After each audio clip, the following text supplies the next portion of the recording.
طبعا أغلبنا شفنا الحلقة اللي قبل الأخيرة من مسلسل المداح. وكان اللقطة الأخيرة اتصورت هنا في السرابيوم بسقارة.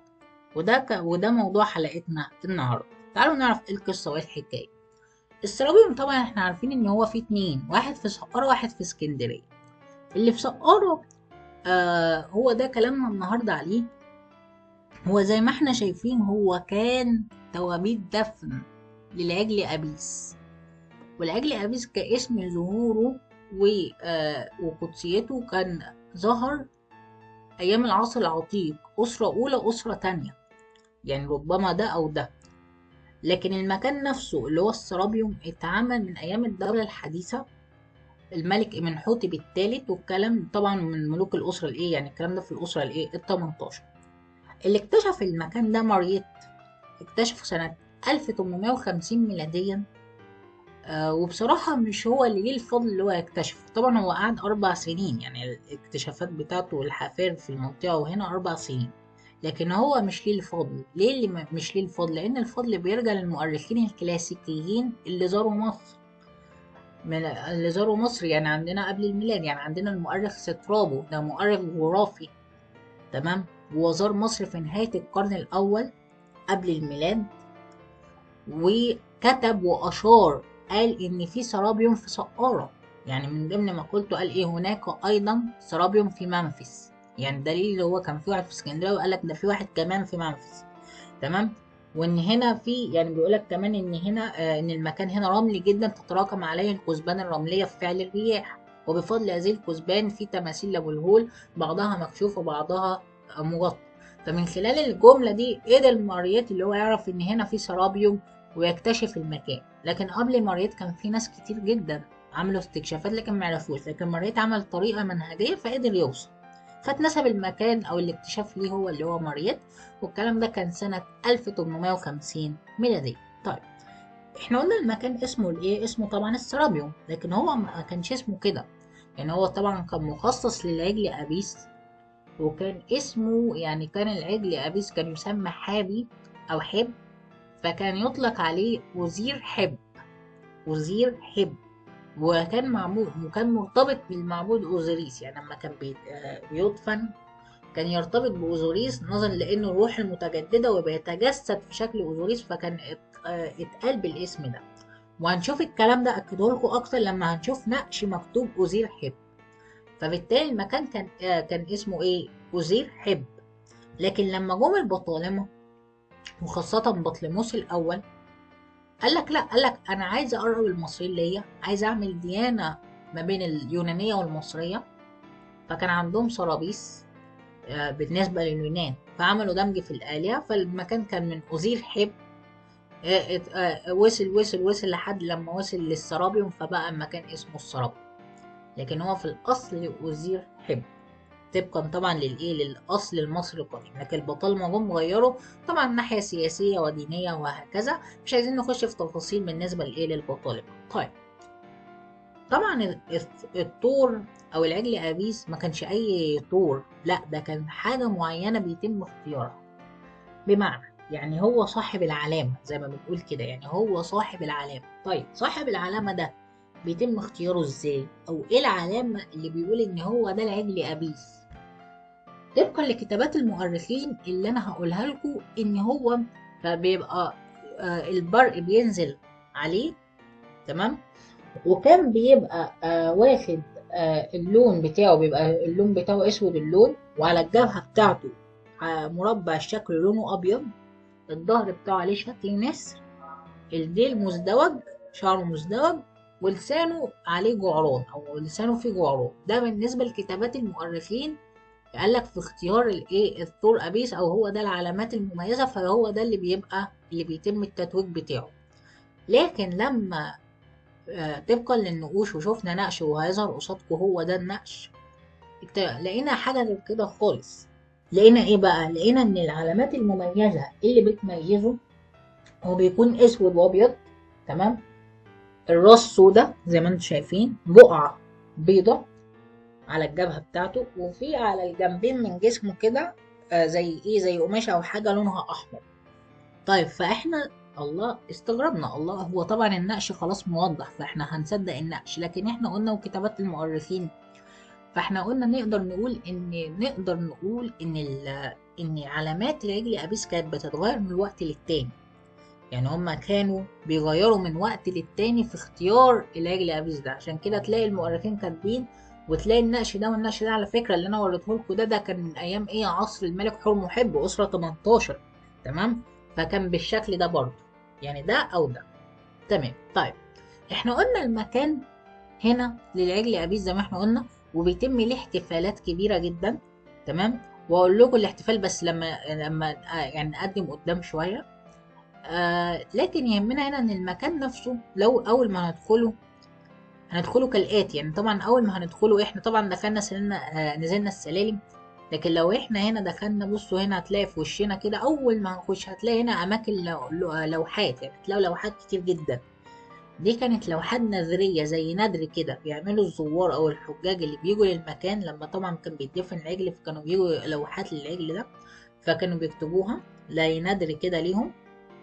تمام، وربما إن الحجاج والزوار دول اشتركوا في بعض مراسم الدفن الخاصة بالعجل أبيس، فكانوا بيحطوها في الإيه، هنا في السرابيوم. وطبعا هي كانت كتير جدا، يعني طبعا مريض خد ما شاء الله حاجات كتير ووداها المتحف اللوفر. ده غير اللي هو اكتشف تماثيل ابو الهول وخد منها تمايم، اللوحات نفسها اكتر من 300 لوحة خد منها، فخد حاجات كتير جدا. تمام، فدي اول حاجة اتقابلنا. اما هننزل كده على الشمال هنلاقي غطا تابوت، هقول لكم ده لمين بس لما نرجع تاني لمكاننا، عشان ايه اكمل لكم واقول لكم باقي القصة. طيب لو نزلنا هنلاقي في وشنا كده نازلين تابوت مهم جدا. التابوت ده مهم جدا لملك يعتبر من الأسرة 29 أو 30، وملوش نقش في العالم غير النقش اللي موجود هنا. يعني الملك ده عرفناه من خلال النقش اللي موجود هنا، ما نعرفش حاجة عنه تاني. الملك ده اسمه الملك خباشة، هو من ملوك الأسرة 30، هو حكم فترة قليلة. هذا الملك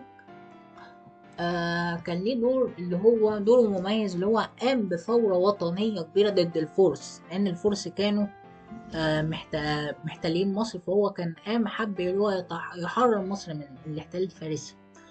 تمام، كان هو راح معركة، يعني هو دخل بعد كده ما نعرفش حصل له ايه بعد كده قدام. فهنا في النقش بتاعه اللي احنا قلنا عليه مهم، عشان هو بس النقش الوحيد الموثق اللي في المكان، والنقش الوحيد الخاص بالملك مش موجود غير في هنا بس. طب النقش ده تعالوا نقراه كده ونشوف بيقول ايه. يعني هو بيقول ايه، بيقول لك رمبت سن. طبعا هو هيظهر قصادكم بقى بشكل واضح عشان هنا مش واضح اهو. رمبت سن يعني العام التاني، قابت جيمي الشهر التالت. تمام، اخد من فصل الفيضان، خير حم ان نصوبيتي تحت جلالة ملك مصر العليا والسفلى قباشة عن خجد فليحيي الأبد. بعد كده بصوا بقى تحت، حب أزير. حب أزير، شفتوا الاسم حب أزير. تمام، حر مريد يعني محبوب حب أزيل اللي هو العجل أبيس يعني، وحورس. تمام، فالنقش ده كان مهم بالنسبة لينا بالنسبة للملك هنا اللي هو الملك خباشة. طبعا احنا لو بصينا على التوابيت أغلبها طبعا هما كانوا بيبقوا، احنا قلنا كام تابوت، بيبقوا حوالي 24 تابوت، كانوا بيتعملوا من الجرانيت. وكانوا يعني هما طبعا، طب بيتنقلوا ازاي، هما اصلا كانت الحجر ويتعمل ككتلة حجرية، ككتلة حجرية زي ما انتم شايفين، كتلة حجرية من أسوان وتتعمل.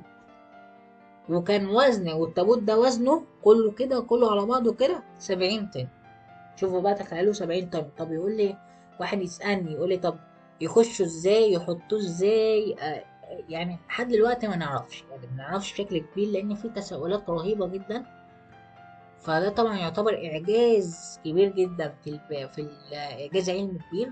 وعشان كده السرابيوم بالنسبة لنا هو إعجاز، مش مجرد مكان فيه توابيت وقصة وبتتحكي وخلاص، لأ هو إعجاز فعلا.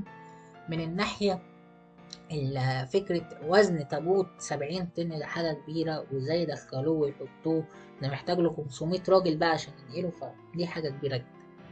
طيب طبعا تعالوا نكمل كده واكمل لكم باقي الحكاية. مريت لما اكتشف المكان ولقى المدخل، بص على التوابيت كلها لقاها فاضية، اتسرقت. ده بديهي، يعني بديهي اللي هو ايه، هو بص على التوابيت كلها، لقاها ايه؟ لقاها فاضيه، ما لقاش فيها حاجه خالص، الا شوفوا الا دي بقى، الا تابوت واحد، هو ده كان مقفول خالص، يعني كان ملزوق، يعني ما صعب يتفتح، هو التابوت ده. فماريت كان حابب يعرف ايه اللي جواه. وبالفعل يعني طب عمل ايه؟ طبعا لو جاب مين هيشيله مش هيتشال الغطا، فشاله من خلال او فتح فتحه من خلال المتفجرات. عشان كده هتلاقوا بصوا في فتحه كده اهي، هو دي المريت اللي عمل من خلال جاب ديناميت عشان يشوف ايه اللي جوه. وبالفعل اما عمل المتفجرات شاف جوه التابوت، لقى موميا العجل ابيس اللي للاسف اتنقلت لمتحف اللوفر، لقى بعض الحاجات الجنائزيه الخاصه برضو كانت مدفونه مع العجل ابيس واتاخدت. لقى بقى ورا التابوت نفسه، لقى اثاث جنائزي للامير مين بقى؟ قائم قائم قائم هو امير ابن الملك رمسيس الثاني. وطب ليه حط، هو طبعا ما حطش اساس جنائزي هنا كله، هو جزء. طب ليه حط في السرابيوم ليه جزء؟ هقول لكم، هو اصلا هو ابن الملك رمسيس الثاني، هو كان حاكم لمدينة منف، المدينة دي كلها هو كان حاكم عليه. فبالتالي هو كان اهو، دي حاجة تانية، كان رئيس لكهنة بتاح. واقول لكم ليه اشمعنى كانت بتاح، اقول لكم لان كان مراسم الاحتفال لاجل ابيس في بتاح بتتم في معبد بتاح، واقول لكم ازاي. حاجة تالتة، هو كان رمم آثار كتير في سقارة، ومنها مين؟ ومنها هرم ونيس، ومنها هنا المكان ده. رمم عمل ممرات وخلى طبعا عمل ممرات وعمل أقببة، يعني ايه قبة كده بشكل مصغر شوية. تمام. فهو ليه فضل، ليه بصمته في المكان، فحب يحط جزء من الأساس الجنائزي بتاعه عشان يبين بصمته وحضوره في المكان ده. تمام. وطبعا طبعا كان يقول لك الكلام، يقول لك هو كان مدفون هنا ومش، لا الكلام ده مش صح، هو مش مدفون هنا، هو موجود في الأقصر، يعني مدفون وكله في الأقصر، لكن جزء من الأساس الجنائزي بتاعه كان موجود هنا كجزء، واتنقل لمتحف اللوفر بعد كده.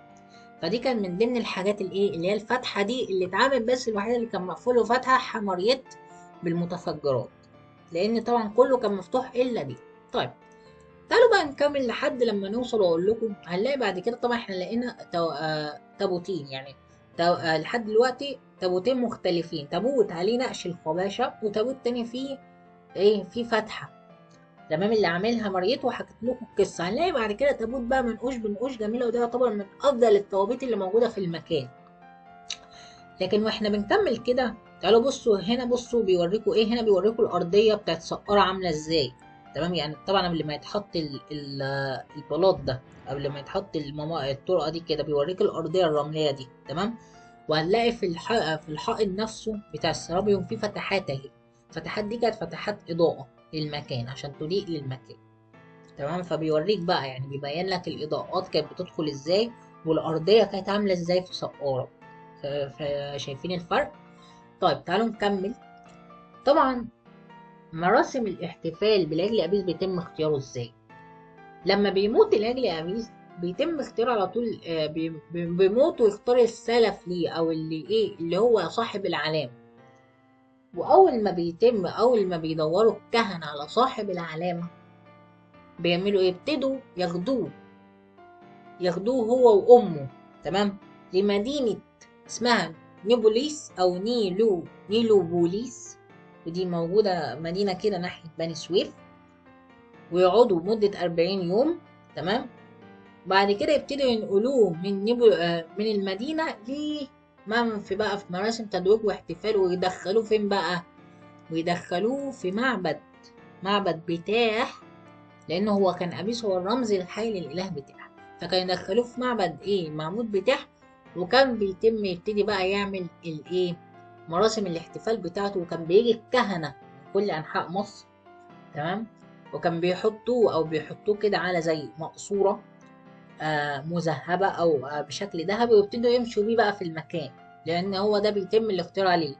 وكله كان طبعا، وطبعا الزوار كانوا بيبقوا موجودين، كل الحجاج كل الناس كانوا بيبقوا موجودين في المكان، ويتعمل له بقى اللوحات النظريه اللي انتوا شايفوها دي. وطبعا لما كان بيموت طبعا كان بيتراوح عمر العجل ابيس، كان بيتراوح من عمر من 18 ل 6، يعني 25 26. فكان لما بيموت طبعا بيتم تحنيطه زي ما كان بيتم تحنيط الملوك بالظبط، او تحنيط كبير جدا، او تحنيط على اعلى مستوى زي ما بنقول، تمام، بشكل عالي جدا. تمام. والتحنيط ده طبعا وبيتم ليه احتفالات برضو، ويتنقل هنا بقى في السرابيوم في التابوت الخاص بيه. تمام. وكان يشترك برضو الحجاج او الزوار في مراسم الخاصة بالدفن.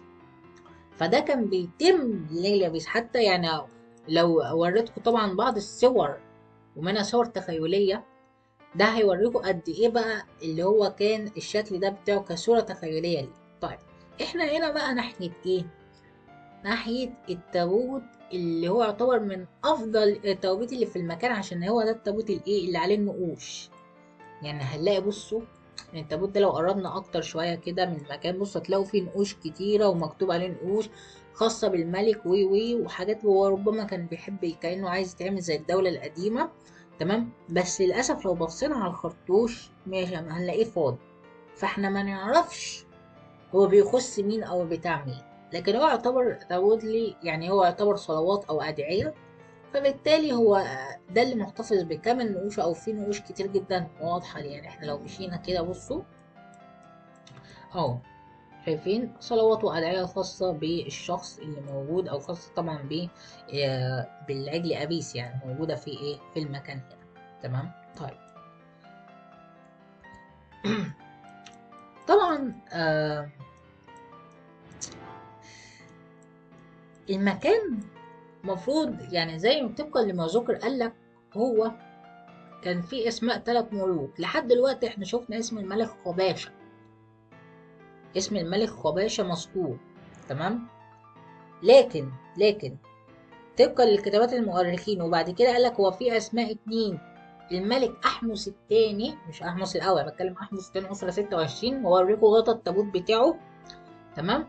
والملك الفارسي قمبيز. قمبيز الملك الفارسي كان ليه، مفروض هو ليه تابوت عليه اسمه موجود بالألقاب وهكذا. طب اشمعنى لو يعني دول مصريين، يعني خباشة وأحمس التاني ده ماشي، لكن قمبيز ده فارسي، ايه اللي يخليه يتحط له، او ايه اللي يتقال له ويتحط له تابوت او يتعمل له بالشكل ده؟ هو قمبيز اصلا كان ليه سياسة برضه في التعامل، وخاصة السياسة في الديانة المصرية كانت متباينة او كانت مختلفة شوية وشوية.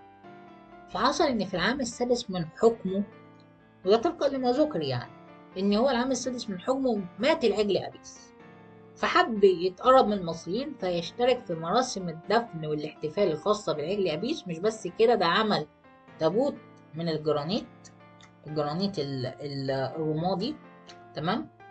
ومخصوص لعجل ابيس، وغطى التابوت كشكل لوح جنائزي عليه الصيغة الملكية باللغة المصرية القديمة، وعليه ألقاب الملكية بتاعته، وهو بيظهر وراقع والألقاب عليه. فبالتالي هو عشان كده اتعمل له، أو عشان كده اسمه موجود في المكان.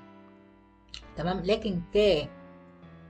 لكن اللي هو كواحد فارسي لا، هو ملوش علاقة اللي هو، لكن هو عشان ايه زي ما قلت لكم، ان هو بس كان ليه فضل هو يعمل تابوت للايه للعجل ابيس. لكن بعد كده كان ليه سياسة في التعامل مع الديانة المصرية بشكل فيه بقى قسوة وعنف قدام بقى بعد كده، لكن ده مش قصتنا أكتر ما هو كان ليه اسم مذكور طبقا لما ذكر. وطبقا لما ذكر برضو أحمس التاني اللي هوريكم برضو غطا التابوت بتاعه. طيب، لكن يهمنا هنا وأنا داخل ماشي في الممر كده وأنا عمال أكلمكم، هنلاقي هنا تابوت غريب جدا فاصل يعني. طبعا عايز أقول لكم إن المكان هنا كان متقسم لثلاث حاجات، أو معمول لثلاث حاجات. أيام الدولة الحديثة من أسرة 18 لحد منتصف أسرة 19 أو أسرة 19 كده، كان نظام الدفن كان بيتم في حاجة اسمها نظام الحجرة المعزولة. يعني كان بيبقى التابوت في حجرة معزولة لوحده، في شكل معزول لوحده كده، وده كان من أيام الملك منحوتب التالي. تمام. أيام الأمير قائم واسد ورمسيس ولحد بقى الأس 26 وانت طالع، او بعد كده بدأ يتعمل ايه بقى؟ بدأ يتعمل ممرات. تمام، يعني بدأ يتعمل ايه؟ ممرات. آه وبشكل فيه مقبي، يعني بشكل قب كده بسيط. وبدأ يتعدل بقى، يتعمل غرفات كده تحط فيها الايه، التوابيت زي ما احنا شفنا كده واحنا ماشيين. تمام. بعد كده في العصر البطلمي واتطور بعد كده، لا بدأ بقى يتوسع الممرات دي اكتر. فكان المكان هنا ايه، متقسم لايه، لثلاث حاجات يعني، او كذا كذا جزئيه. تمام. طيب احنا هنا واحنا ماشيين كده لقينا تابوت سد الطرقه بتاعتنا او سد الممرات. ما احنا ده من ضمن الممرات اللي احنا طورناها او اللي اتعملت. فلقينا تابوت موجود في الوش كده، شايفين اهو. طيب القصه بتاعته ايه؟ يعني طبقا لما ذكر قال لك، يعني قال لك في كتاب، او بيقول لك يعني ان هو ان عباده العجل ابيس انتهت، فلما انتهت سابوا التابوت في ناحيه والغطا في ناحيه. يعني احنا لو قربنا بصوا، ده الغطا، ده غطا التابوت ده اهو، وده التابوت. فبيقول لك لما العباده انتهت سابوا ده في ناحيه وده في ناحيه. الكلام ده مش صح، لان المصري القديم مش عشوائي، ومش مجرد ما قال له خلاص يبقى خلاص. لا، ما ينفعش، الكلام ده مش صحيح. يعني ما ينفعش ان هو المصري القديم ياخد الغطا او يدخل فيسيب ده وده يقول لك خلاص يبقى خلاص، لا. لكن الفكره في ايه، هو ممكن يكون حصل حاجه، ممكن يكون حصل حاجه في الساده الامر اللي هم يسيبوا المكان. لكن يعني القصه التانية ودي الراجحه شويه، واللي بيقولها البعض، بيقول لك ان الملك فاروق حب ينقل التابوت، ويحب يشوف. طبعا هو طبعا الملك فاروق كان مبهور بالحضاره، وخاصة تابوت زي ده وزنه 70 طن. فبالتالي انا علشان انقله من مكانه ده حاجه رهيبه، ده محتاج له معدات وبتاع. فهو حب يعمل كده، ينقل الكلام ده ويخرجه بره ويحرك فعلا. وخاصه اللي هو كان عايز يعمل ايه، واحد يهدي واحد لايه، لفرنسا يعني، او للملوك للحكام الاوروبيين ايا كان يعني. فهو طبعا جاب معدات وجاب وعمل.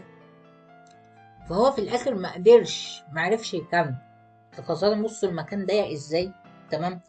فهو اصلا قسم التابوت لجزئين، يعني هو التابوت كان مفتوح جزئين. خد لوحة. تمام. خد جزء حط فيه خد اسف الغطا بتاعه في ناحية، والتابوت في ناحية. فلما ما عرفش ييأس من المحاولة سابهم زي ما هما كده. فاحنا بنقول عليه ده التابوت المهجور، يعني اللي هو ملوش صاحب، يعني بسبب ان القصة ان كل ما فين الملك فاروق خد ده وحط ده مكان ده. تمام. بس هي دي الفكرة.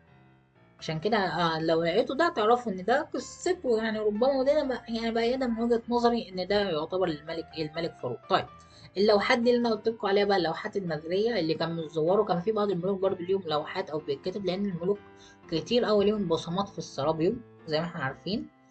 وانا قلت لكم ان احمس التاني كان ليه المفروض اسمه كان موجود وليه تابوته، يعني هو ده ربما المفروض ده بقى غطى التابوت الخاص بأحمس التاني ببصمته اللي هو عملها فين، في في التابوت اللي عامله برضو إهداء لإيه، لأبي للعجل أبيس. فده الأول ما نخش ده الغطا الخاص بالملك أحمس التاني. ده كان موضوع حلقتنا النهاردة. يهمنا تعليقاتكم وآرائكم، تفاعلكم على الصفحة وعلى اليوتيوب. أشوفكم على خير في حلقة جديدة وموضوع جديد. والسلام عليكم ورحمة الله وبركاته.